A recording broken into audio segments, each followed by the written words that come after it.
ধনুৰ লগত নৈ পাৰত ঔষধ গছ বিচাৰি আছো এয়া চাওক এইফালে হৈছে বনমূলা গছ কেঁচুমূৰীয়া বেমাৰৰ ঔষধ এইজোপা জাৰ্মানী গছ আৰু এইফালে হৈছে মাৰচাং এতিয়া বকবককৈ উতলি আছে পছতীয়া পাত কেনেকৈনো ঘৰুৱা পদ্ধতিত আমি ব্যৱহাৰ কৰিব পাৰোঁ আছোহি মথাউৰিত এইফালে চাওক বানপানী আমাৰ মানে দৰিকা নৈত পুৰা বানপানী হৈছে মথাউৰিলৈ এইটো কাৰণতে আহিলোঁ বন্ধুসকল এই পছতীয়া পাত নিবলৈ আহিলোঁ বহুতে মোক সুধি আছিলে যে বাইদেউ কেনেকৈ বোলে লগাব লাগে পছতীয়া পাত দৰিকা নৈৰ পাৰত আছে সেইকাৰণে সেই পছতীয়া পাত ছিঙিবলৈ আহিলোঁ ধুনুৱেও ছিঙিছে আৰু ময়ো ছিঙিছোঁ দুয়োটাই ছিঙি আজি ঔষধ প্ৰস্তুত কৰি দেখুৱাম আপোনালোকক নহয়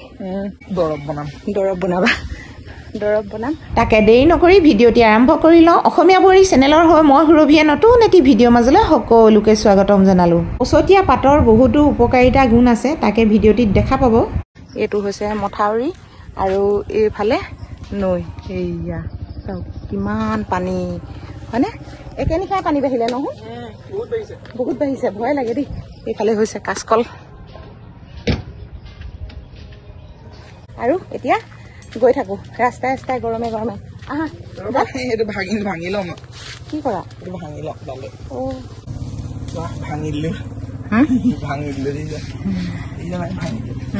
পছতীয়া গছৰ বহুতো গুণ আছে যেনেকৈ আমাৰ হাঁহ কুকুৰা গঁৰাল থাকিলে এই পাত থলে হুমি নহয় বা ওকণি নহয় আৰু যিকোনো বিষতো আমি ব্যৱহাৰ কৰিব পাৰোঁ গোটেইকে গছৰ তলত সেয়া চাওক মানে ইমান গৰম উঠিছে নহয় কি ক'ম আৰু এইফালেও মানে ৰ'দ এইফালেও ৰ'দ এইফালে বানপানী বহুত বেছি বানপানী বাঢ়িলেও জানো ভয় লাগে দেই ইমান গৰম এতিয়া বলক আৰু কেইজোপামান আপোনালোকক ঔষধি গছ দেখুৱাম ধনুৰ লগত নৈ পাৰত ঔষধি গছ বিচাৰি এতিয়া পালোহি কঁঠাল গছৰ ওচৰ সেয়া চাওক আপোনালোকক কঁঠাল গছজোপা দেখুৱাইছিলোঁ কিন্তু এটা ভিডিঅ'ত এইজোপাই হৈছে টিকলি টিকলি কঁঠালৰ গছ এয়া চাওক এইফালে হৈছে কোলা হালধি গছ আৰু কাইলৈ আপোনালোকক কোলা হালধি গছৰ ভিডিঅ' এটি আপলোড কৰি দেখুৱাম আৰু ধুনুৱে মই এনেকৈ বিচাৰি ফুৰিছোঁ এতিয়া ঔষধি গছ পালোহি বহুত ডাঙৰ এবিধ ঔষধ বন্ধুসকল আপোনালোকক মাত্ৰ মই গছজোপাহে দেখুৱাইছোঁ এইজোপা গছ পাইলছ বেমাৰত ব্যৱহাৰ হয় আৰু বিষত যদি আমি সেক লওঁ তেতিয়াহ'লে এই বনমূলা গছজোপা আমাৰ কাৰণে বহুত উপকাৰিতা গুণ আছে এনেকৈ মানে শিয়ালমতি বুলিও কয় বা বনমূলা বুলিও কয় আৰু এইফালে চাওক অকণমান ভালকৈ মন কৰি মনত ৰাখক এতিয়া ৰ'দে ৰ'দে আহি আছোঁ এইফালে ধুনু আৰু মই আৰু এজোপা আপোনালোকক ঔষধি গছ দেখুৱাইছোঁ এইজোপা হৈছে জাৰ্মানী বন এইজোপা গছো কিন্তু সাধাৰণ নহয় যদি আপোনালোকৰ হঠাতে কাটে এই গছৰ পাত লগালে তেজ বন্ধ হয় বন্ধুসকল মনত ৰাখিব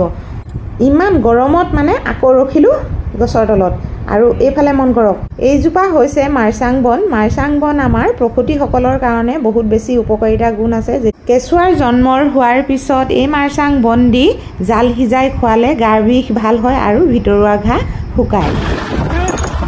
আইচক্ৰীম খোৱা বতৰ আৰু ইমানেই গৰম নহয় কি ক'ম আৰু ভিডিঅ' বনোৱা মজা ওলাই গৈছে বন্ধুখন আহি পালহি ঘৰ আৰু এইফালে কঁঠাল গুটি শুকুৱাই থৈছোঁ এয়া চাওক এইফালে ধুনু হা গেটখন বন্ধ কৰা ইমান ধুনীয়াকৈ নাৰ্জী ফুল ফুলিছে চাওক এতিয়া ভাত পানী ৰন্ধাৰ আগতে আপোনালোকক দেখুৱাই লওঁ পছতীয়া পাতৰ সেক কেনেকৈ ল'ব পাৰি আৰু বিষত কেনেকৈ সেক ল'ব পাৰি বহুতে মোক কমেণ্টত সুধিছিলে বন্ধুসকল আপোনালোকে চাওক এনেকৈ এটা চচ লৈছোঁ আৰু চচত অলপ পানী লৈছোঁ আপোনালোকক দেখুৱাবৰ বাবে দেই আৰু এটা এনেকৈ মিক্সাৰ মেচিনত অলপ পিচি লৈছোঁ এই পেষ্টখিনি মই কেনেকৈ লগাম একেবাৰে সহজ পদ্ধতি আৰু অলপ পেষ্ট বনাই লৈছোঁ আৰু অলপ এনেকৈ উতলিবলৈ দিছোঁ আৰু উতলা পানীখিনি আপোনালোকে গোটেই বডিটোত গা ধুবও পাৰিব আৰু ভৰিত বিষ হ'লে ভৰি এনেকৈ জুবুৱাই ৰাখিব পাৰিব ঠাণ্ডা পানী আৰু পছতীয়া পাতৰ পানীখিনি মই এনেকৈ মিক্স কৰি ভৰিটো জুবুৱাই ৰাখিছোঁ এয়া চাওক ভৰিত যদি বিষ হয় এনেকৈ ল'ব যদি গাত হয় তেতিয়াহ'লে গোটেই গাটোত ঢালি গা ধুব এইফালে আমাৰ ধুনুৱে এই প্ৰিণ্টাৰ খুলিছে প্ৰিণ্টাৰটো ধ্বংস কৰিলে এই ল'ৰাটো বহুত বেয়া হ'ল এইটো কি এইটো কেইটকা ল'লে এইটো ল'লে 30 টকা অকণমান খাই দিয়া ঠাণ্ডা হৈ হ'লে না